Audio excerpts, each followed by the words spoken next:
ሰላም ሰላም፣ እንዴት ናችሁ? ደህና ናችሁ? የኔ እግዚአብሔር ይመስገን በጣም ደህና ነኝ። እንግዲህ እንደሚታወቀው 30 ዳይስ ቻሌንጅ ብለን ጀምረን 20ኛ ቀናችን ደርሰናል ማለት ነው። ባለፈው አብይ ጾም ላይ የብርሃን እናትና ሕማማት እናነባለን በተባባልነው መሰረት የብርሃን እናት መጽሐፍ ጀምሬዋለሁ። ባለፈውም ነግራችሁ ነበረ። እያነበብኩት መሀል ላይ ማለት ይህን መጽሐፍ ስጨርሰው በደንብ ሪቪው እናደርገዋለን። ግን እያነበብኩት በጣም ሾኪንግ የሆነ ፋክት ማለት ነው። ማለት አይ ዶንት ኖ እኔ ብቻ ነኝ ከዚህ በፊት የሆነ ይሄ ኢንፎርሜሽን የሌለኝና ሰምቼውም ማላቀው ወይስ እናንተ ማታውቁትም ወይም ደግሞ ኤቭሪዋን ነው ሴት ወይም እኔ ብቻ ነኝ ማላቀው ነገር ያስባለኝ እውነታ ነውና ማለት እንደሚታወቀው ሴቶች እዚህ ጋር አሁን የብርሃን እናት ሲያወራ የመብርሃን ወይም ደግሞ እመቤታችን ቅድስት ድንግል ማርያም ከሔዋን ጋር እያነጻጸረ ነው እንትን የሚለውና የሚያወራው መጀመሪያ አካባቢና እንዴት እናታችን ሔዋን ምን አይነት ጸጸት ይኖራታል ምናምን እንደዛ አይነት ያወራል። በደንብ እናወራበታለን እሱና ስለ ሴቶች ነው የሚወራው ማለት ነው እዚህ እንትን ላይ ምንድነው ስለ ሴቶች ሲወራ ደግሞ እንደሚታወቀው ሴቶች የወር አበባ ስናይ ወይም በብሉይ ኪዳን መርገም ነበረ። ሴት የወር አበባ ስታይ እንደ መርገም ነበር የሚቆጠረው። ምክንያቱም በእግዚአብሔር ቁጣ የመጣ ነው ተብሎ ይታመናል። እንደዛም ነበረ። ከሐዲስ ኪዳን በኋላ ነው እንትን ይሄ መርገምነቱ በጌታችን በኢየሱስ ክርስቶስ ደም ተሽሮ እንደ የወር አበባ የተባለው ማለት ነው እንጂ ከዛ በፊት የሴት ልጅ የወር አበባ ወይም ደግሞ የወርሃዊ ግዴታዋ ላይ በምትሆንበት ሰዓት ትገለል ነበረ ማለት እንደተረገመች ወይም ደግሞ እንደ መርገም ተደርጎ ነበር የሚቆጠረው። አሁን ግን እንደዛ አይደለም ነው። ስለዛ ስለ ወር አበባና ከብሉይ ኪዳንና ሐዲስ ኪዳን የነበረው እንትን የገለጸ ከዛ መሀል ላይ ሴቶች ማለት እኛ ሴቶች ብቻ ሳይሆን እንስሳ ሆነው የሴት ጾታ ያላቸውም የወር አበባ እንደሚያዩ ጻፈ ማለት ነው። ማለት እንዳንጠረጥረው ዲያቆን ሄኖክ ኃይሌን የጻፈውና እሱን ደግሞ በጣም የምወደው እና ደግሞ እርግጠኛ ነኝ እሱ ልክ እውነት ባይሆን አይጽፍም ነው።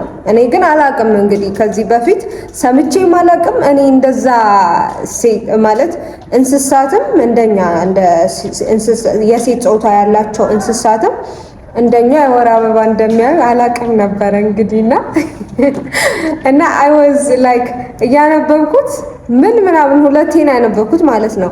እንስሳት ላይም የወር ዑደታቸው ነው የሚለው የወር አበባ ለማለት የወር ዑደት ነው የሚለውና ሳውዝ ላይክ ኦኬ እነሱም እንደኛ እንደ ሰው እንትን ይላሉ ማለት ምክንያቱም እነሱም እንደኛ ፍሬያማ በሚሆንበት ጊዜ ነው። አይ ዶንት ኖ እንደዛ ቆይማ እንትን ሊያውና ምን ይላል መሰላችሁ እዛ ያለሁም እንትን ለማለትና የሚያጠቡ እንስሳት ሁሉ የወር ዑደት ያላቸው ሲሆን ይህ ዑደት ለመውለድ እጅግ አስፈላጊ የሆነ ዑደት እንደመሆኑ የሴት ልጅ የወር አበባ ከሔዋን መርገምስ በፊት አልነበረምን ይላል ማለት ነው።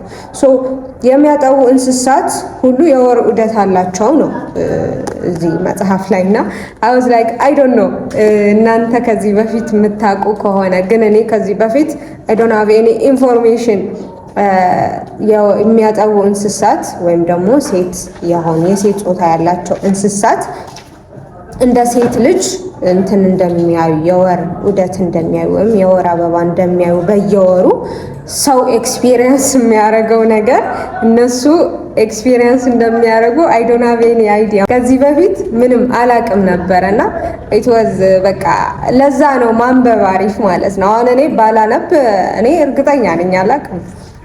ማንበብ አሪፍ ነው። ከተለያዩ ሰዎች ጋር ማውራት የተለያየ ኤክስፒሪየንስ ሼር ማድረግ ከዚህ በፊት ምንም ኤግዚስት ያደርጋል ብለን ማናቀው ፋክት እንድናቅ ይረዳናልና በጣም አሪፍ ዳትስ ዋይ ነው ሼር ላደርጋችሁ የመጣሁት። እና ደግሞ መሀል ላይ የነፃነት እስረኞች ብለው የገለጸው ፋክት ወይም ደግሞ ትሩዝ አለና ምን ይላል መሰላችሁ? የሰው ልጅ እግዚአብሔርን እስካለ መውደድ ድረስ እንዲመርጥ ነፃነትን ሰጠው ይላል ማለት ነው። ለኛ እግዚአብሔር የነፃነት አምላክ ነው። እግዚአብሔር እኛ ወደን ፈቅደን እንድንወደው እንድናመልከው የሚፈልግ አምላክ ነው ያለን ማለት ነውና እሱን እስካለ መውደድ እሱን እስካለ መውደድ ነፃነት ሰጥቶናል ማለት ነው። እኛ ወደድነው አልወደድነው የእሱ አባትነት አይቀየርም። እኛ ወደድነው አልወደድነው እሱ እኛን መውደድ አያቆምም። የሆነ እንዴት ነው እኛ አምላክ ነው አልነው አላልነው የእሱ አምላክነት አይቀየርም። እኛ የእሱ ኤግዚስታንት አወቅን አላወቅን የእሱ መኖርና የሱ እኛን መጠበቅ አያቋርጥም ነገር ነውና በደንብ በቃ በጣም የሚገርም መጽሐፍ ነው። መጀመሪያ አካባቢ ነው ያለሁት እስካሁንና የሚገርም መጽሐፍ ነው። ይሄን ደግሞ መጽሐፉ በደንብ ከጨረስን አንብበን ከጨረስን በኋላ በደንብ ቶታሊ ሪቪው እናደርገዋለን። እንደዚህ መሀል ላይ በጣም ይሄ ከዚህ በፊት ማላቀው ፋክት ወይም ደግሞ ከዚህ የሆነ የሚገርም እንትን ከሌለው በስተቀር እንግዲህ አጠቃላይ ነው ሪቪው የምናደርገው። ካልሆነ ግን በየመሃሉ መምጣት አይቀርም ማለት ነው። that's all for today. thank you for watching. ነገ በሌላ ቪዲዮ እስከምንገናኝ ድረስ ሰላም ሁኑልኝ። ቻው